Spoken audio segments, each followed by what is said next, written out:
Hello, in this Path of Exile Necropolis pre-launch update.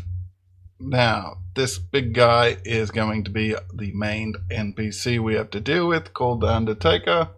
He's going to ask us to put bodies in the ground, then take him out again, so we can take him to the Tomb of Amimois, however you say it, which is this book here. And then it helps us craft better and bigger things, and we'll figure it out as we go. There's some more uniques and all that. This is probably one of the more interesting bits. The Oriflamme.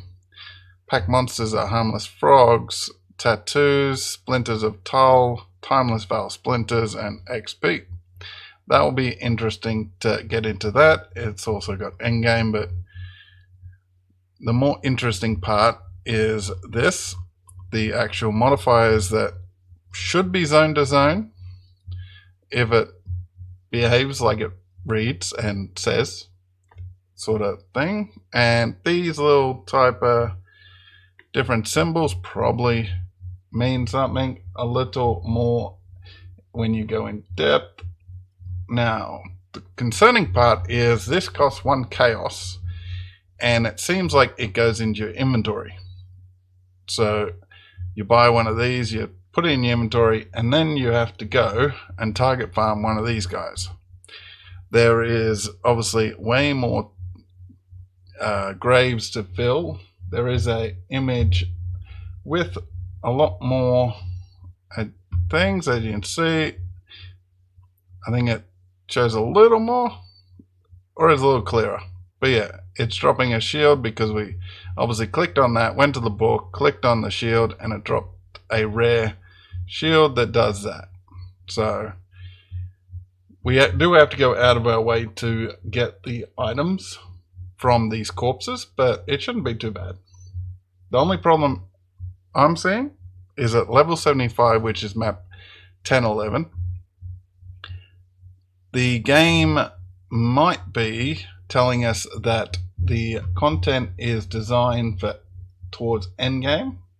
So if we interact with it, I'm trying to find a image. They did have a couple of images of people interacting.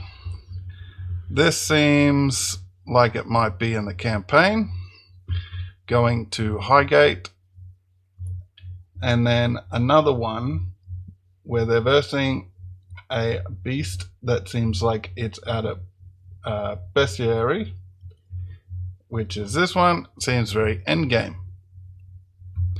As you can,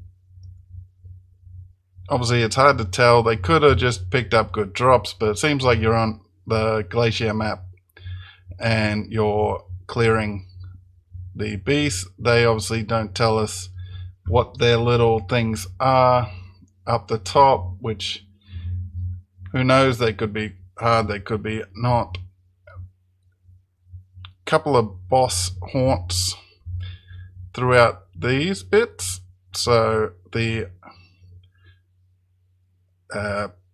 Perandus family, and a couple more up here. So these guys might be a little tougher, but I'm guessing 150% health and probably 150% damage or something like that in comparison to other content of the same level.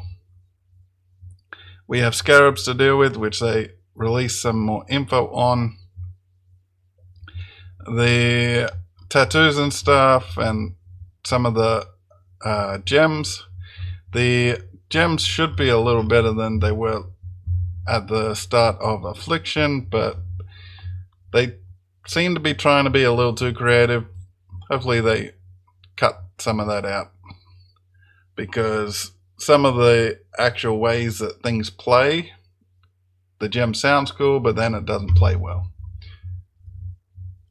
But as far as a league start, we are going to spin a wheel like this. This is showing these 4 builds in an even pattern, so it's not one lopsided when we spin it. Elementalist, Penance Brand, Slayer, Bones Shatter. Trickster explosive trap, and assassin hex blaster, which is obviously a shadow base. Shadow base obviously is trickster as well. We're going to spin that to see what we're going to do, but we're going to spin that before we play. And then that's probably going to be unlocked through endgame, beating Maven or Eater of Worlds and all that.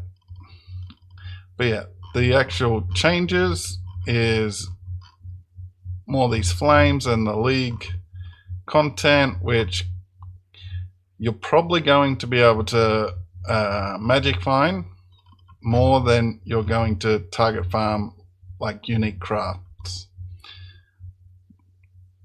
Obviously don't know, could end up being a great way to get good gear. Everyone's going to be trying to get this.